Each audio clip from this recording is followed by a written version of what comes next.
Today we learn how to use the word much correctly with uncountable nouns. Uncountable nouns are things we cannot count like water, time, or money. Much is used only in negative sentences and questions with these nouns. In positive sentences, we use other words like a lot of. Here is the most important rule to remember. Use much with uncountable nouns only in negative sentences and questions. For example, I do not have much time, or is there much water? Never use much in positive sentences with uncountable nouns.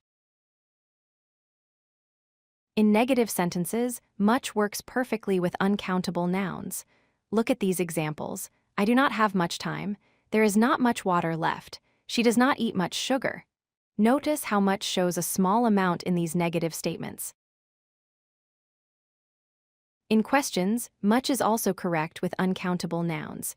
How much money do you have? Is there much sugar left? How much water is in the bottle? These questions ask about the quantity of uncountable nouns. These are common uncountable nouns that use much in negatives and questions.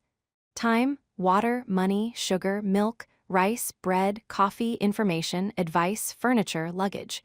Remember, we cannot count these things one by one. Here are complete examples using much correctly. I do not have much money. There is not much sugar in the bowl. How much water do you need? She does not drink much coffee. Practice these patterns to use much perfectly.